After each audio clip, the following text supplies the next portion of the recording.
One day we threw a piece of wrapping paper in the stove that still contained a cherry bomb, and I mean that's a that's a firecracker. When it went off, it blew the door open and ashes and everything all over the floor. It blew the fuse out of the wall, and it was a mess.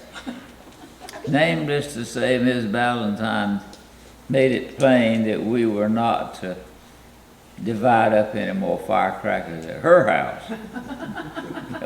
Go somewhere else, but not here. And yet I shot those firecrackers. Of course, now most of what I ordered were the little bitty ones. I didn't. But my daddy liked the big ones. So if I didn't order him some cherry bombs, he got disappointed, and we had a culvert out that led from the street up into the yard, and it made like a cannon when you put one of those cherry bombs in that big old pipe. It made a boom you could hear in the next county. Well, tell us how you and Mama met. How did you and Mother meet? On a blind date in Sikeston, Missouri, where I first went to flying school. Hadn't been there more than a week or so when my best buddy was having trouble with his girlfriend. He got rumor that she was dating other guys, and so he, being the smooth talker that he was, he talked the CO into letting her come and visit him there in Sikeston. You hardly even were allowed your parents. So Bobby came along with Jeannie as her escort, and so he needed an escort for Bobby, so he and Jeannie could be alone. And I think she must not have been there more than 2 weeks anyway. Then she went back to Cleveland and rewrote a while, and this was in the middle of the summer. In what year? And so I went back to Independence, Kansas then, to the next phase, and I got word that she was seeing other guys up there in Cleveland. So I wrote her a Dear Bobby letter to call this thing off. Cause I said, I don't have no way to have a girlfriend down here and yakety yak, and so we just ended it till a year and a half later. I went back home from overseas and was spending Christmas with Mama in Middlesex. And one night I was sitting there going through her Christmas cards, and I was astounded to see this Christmas card to Mrs. Taylor in green ink, which I knew all too familiar well who wrote in green ink, with her return address on it. So I figured, whoa, something done gonna happen here, because this didn't just fall into place like this. After a year and a half, because I found out later she had actually taken a trip to California to marry her boyfriend there in Cleveland. And for some reason the marriage never went off. And so I wrote her a thank you note for the card, and she wrote me a thank you note for the thank you note. And then I wrote her a thank you note for the thank you note, and the notes began to get a little warmer. And so meantime I was assigned to Albany, Georgia, and I talked her into catching a train and coming down to Albany. And after 2 or 3 days in Albany, we decided to get engaged, and I got called to headquarters that I was supposed to leave for Texas the next Monday morning. Oh, heck. They done mess it out. This is the military, so you make plans and they'll disrupt them. So we decided to get married, and it was great for 22 years. And 3 kids, 3 children. Yeah. Just real quick, growing up, did you ever work in tobacco or cotton? A lot. I started in the tobacco field when I was 12 years old. I started handing when I was about 8 years old, but that was working at the barn in the shade. But the year that I turned 12, I went in the field with Mr. Hales and his son Jimmy, for 15 cents an hour, priming tobacco. Naturally, I had not been accustomed to being in the sun like that, so I got kind of sick. I had already been sick one time, but because there's something about tobacco gum that'll make you sick. And so I had to quit handing at the barn one day because I got so nauseated. And so Mr. Hales didn't invite me back no more. Said, I don't think I can use you. So did you ever do cotton? Huh? Did you ever do cotton? Oh gosh, your grandpa was a big cotton farmer. And one of the things that had to be done to the cotton was you had to go down each row, and he planted more seed, or his planter would plant more seed than the field would hold. So you have to go along and pull up or chop up a certain amount of hills, and Mama and Aunt Minnie would get in on that. And they gave me a row. And every once in a while I'd find a place in my row that had been chopped. Oh boy, I could catch up then and run up and hear what was going on. Then I'd fall behind again. And Grandpa would frown if you chopped up a good stalk. No, boy, that ain't the way you do it. And picking cotton, oh boy, stinging worms.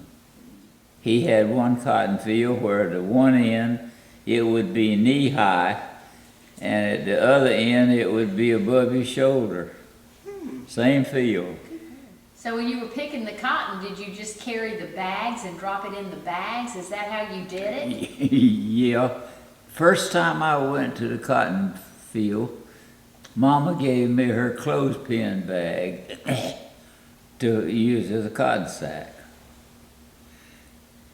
Well, Grandpa picked a lot of cotton and he put it on a burlap sheet at the end of the row.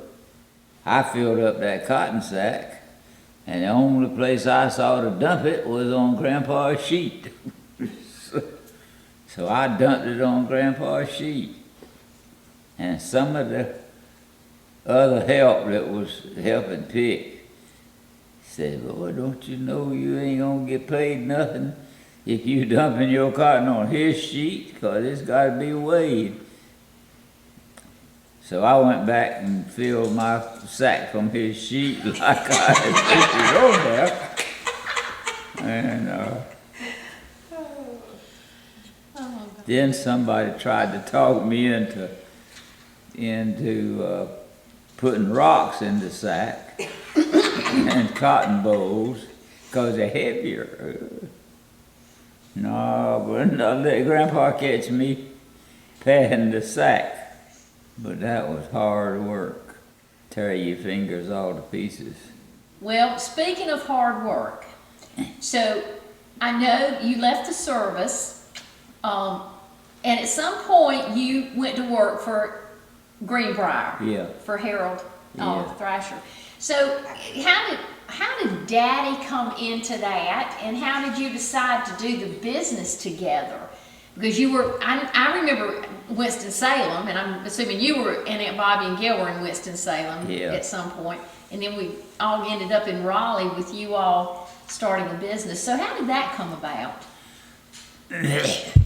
You know, I don't know really what brought Harold and Bill together.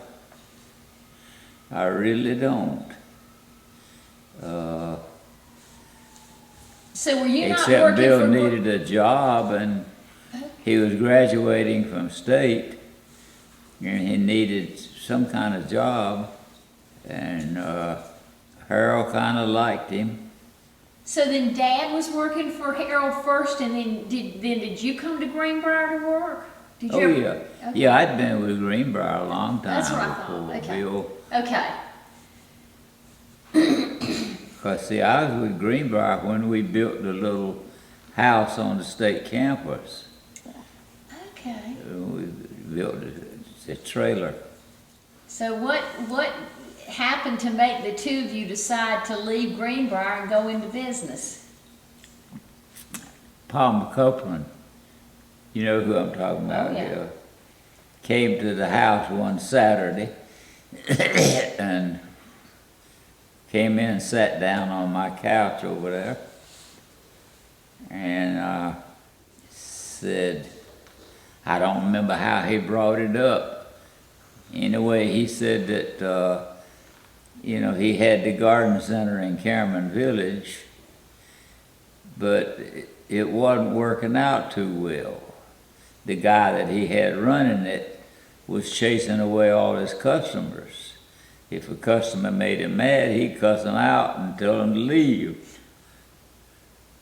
So he said, I can't afford to let this little garden center ruin my reputation as, you know, in the nursery business, and said, would you consider buying me out? And I said, Mr. Copeland, I ain't got 2 dimes to rub together, much less buy you out. He said, you don't need no money. Fate, luck, charm, what? Here's a man who wants to sell you his business, not collect any money. He wants to just give you the keys and all the equipment. And he said, I'll take $5,000 for all my inventory, which it was worth more than that. He had a Ford pickup truck that was in good shape, a Ford tractor, and all the landscape tools, wheelbarrows and stuff that I had to turn back into Greenbrier, that I couldn't, you know, didn't have except what belonged to Greenbrier, and that had to go back. So he said, he said, I need to get rid of this thing now, and I'll let you have it, and we'll draw up some papers later. So we did. He handed me the keys and to the truck and the tractor and the building and the inventory. I said, what brought this on? He said, I heard about you. He said, I don't want to turn my name over to somebody that I can't trust to keep it going well, and I think you were the man to do it. Well, I started thinking right quick. If he can't find anybody to run a garden store and wait on his customers, how am I going to do it? Well, I got a little brother that ain't doing nothing except working for Greenbrier to see what he thinks. And so he jumped at it. That gave gave us a double shot because he was heavy into landscaping. He had a lot of landscape customers in Raleigh.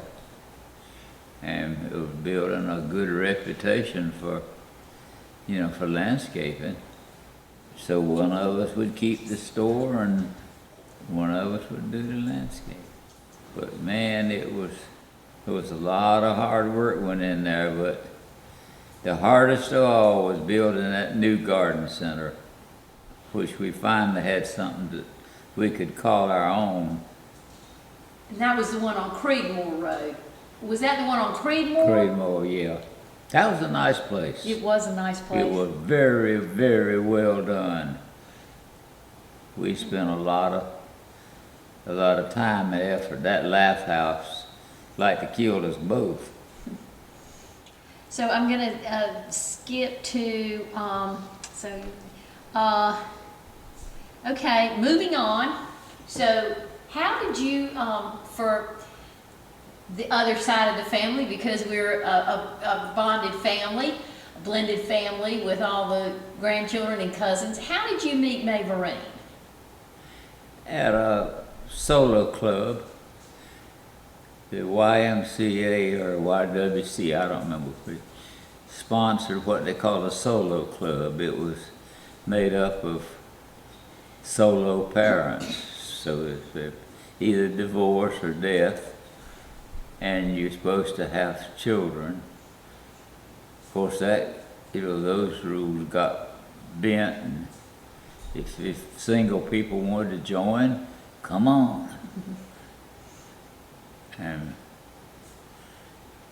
so I met her through going to that club.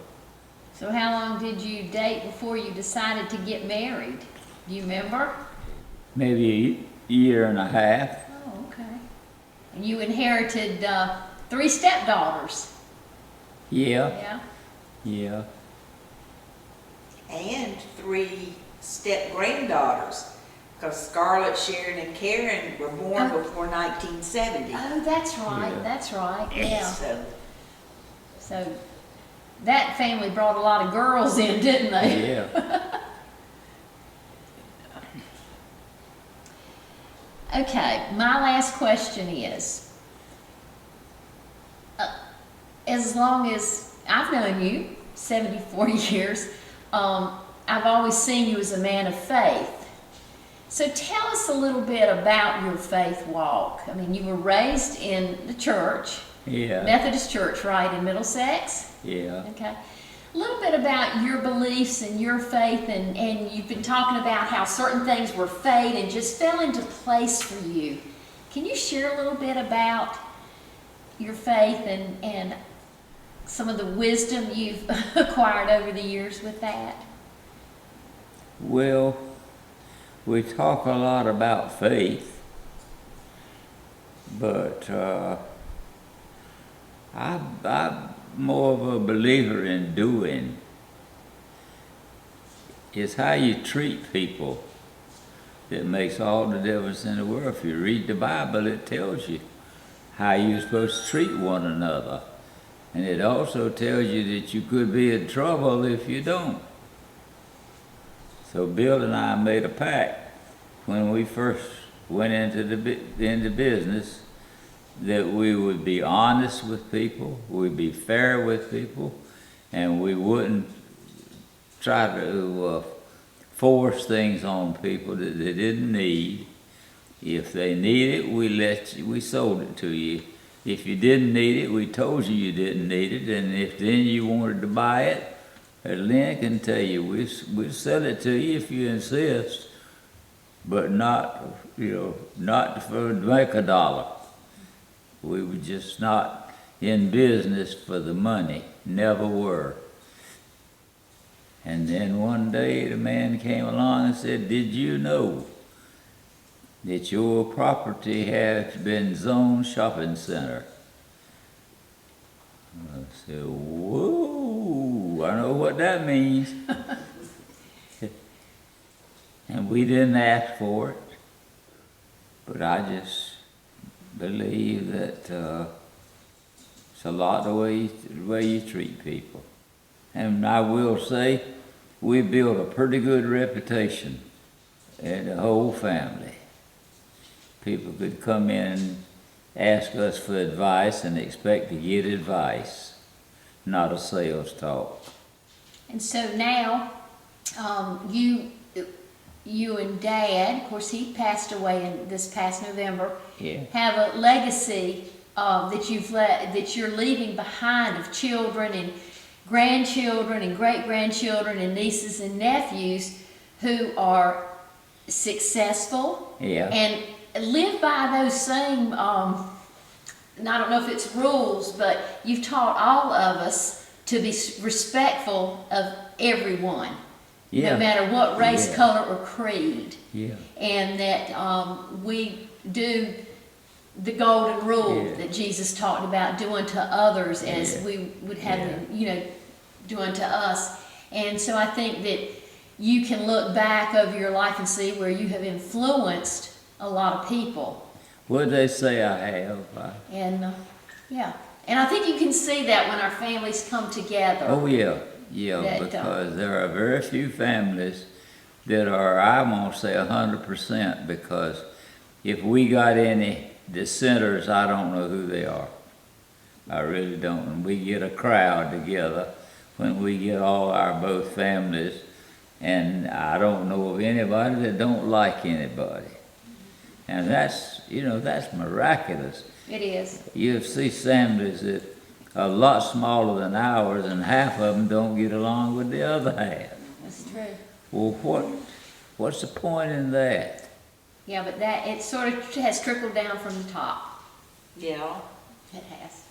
I mean, even the great-grands and everybody, when they get together, play together, and Yeah. Henry's so sweet to Libby. He, treats Libby with respect. Yeah, And Magnolia, he's probably not too sure about the other two little bitty ones, but give them time. But as they see other members, that's what they pick Yeah. up on. Yeah.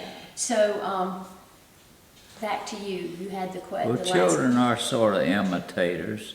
True. They see grown-ups being friendly and hugging one another and obviously enjoying one another's company. Why shouldn't they do it?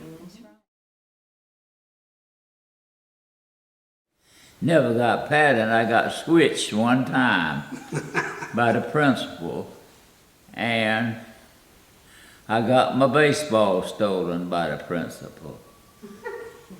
I somehow managed to get a 5-cent cottonseed meal baseball. Cottonseed hooks, I'm sure you've seen them. And I would walk along in the halls in school and toss that ball up and catch it. For some reason, it irritated Principal Edie, and he kept telling me to keep that ball in my pocket. He said, if you don't, I'm going to confiscate it. I'm going to keep it. So one day I was walking down the hall to my classroom, tossing up my ball, and I tossed it up and it didn't come down. He landed in his big hand. And so he said, I told you I was going to keep your ball, and I am. So he kept it. And then one time, some teacher heard us boys cussing in the boys' restroom. And they told the principal about it, and he made us come in and repeat what it was. It was pretty ugly. I mean, you wouldn't want your children learning it. But anyhow, he called us in the office, and there stood a bundle of switches tall as we were. I don't remember if it hurt, but it was the embarrassment and the trauma of having to go home and repeat what I had said to my mama. Ooh. And get that second whooping, which was a bit more severe than the first one. But after that, I decided that, peace was better than war. If the teacher said, do it, do it. It makes everything come out a lot easier. That's all right. Mr. Charlie, I was a slow learner when it come to the getting it. I need to obey them teachers. Oh, me too. I like never got out of high school. It took me 3 years to pass algebra. That's why I had such dim hopes of being a pilot in the Air Corps, because I knew you had to do some math, and I knew there was going to be an exam to take. So I failed the first written exam that I took in the Air Corps. Then they gave me a chance to do it over again, provided I signed up for the Air Corps and became, the property of the Army Air Corps. Then they'd let me come back in 2 or 3 months, something like that, and take that written exam again, because I had already passed the physical, which is the hard thing to do. And if you can't pass the physical, then you can't change that, and you can't study up and become non-colorblind. And so it took me two shots, and then I finally picked up. I had a upperclassman named Hall, and he helped me a lot with math. He was a sharp, and so he was the only underclassman I had that didn't haze or try to make things hard. He would come down to my little bay and say, "Let me help you with your homework." Your generation that fought in World War II has been Yeah. referred to Yeah, as the greatest generation yeah. for all the things that y'all have done and accomplished and the way you lived. Do you have any advice for the people that's coming along now? The young people, your grandchildren, your great-grandchildren, and just people in general. What is your piece of advice for them now? Learn to get along with one another. I mean, we all got to live right on this little piece of flat ground. We stuck here. Oh, you can go to Russia or wherever, Ukraine if you want, but I don't care to do that. So if I'm going to have to live here in the United States and spend out my life here, then it seems to me kind of stupid not to try to make it as good a place as I can do. Because I've got to live here. I can't go somewhere else. So and one of the best ways in the world to make it a better place is get along with other people. Because they got their space too. Just because they live on the other side of the street don't mean there's anything wrong with them. And I tell you, that Bill and I were talking about that just before he died. How much respect he and I had from the black men that we worked so many of, and all of our landscape labor over those 35 years was black. We have a white one once in a while, but they, as you know, they didn't turn out too great.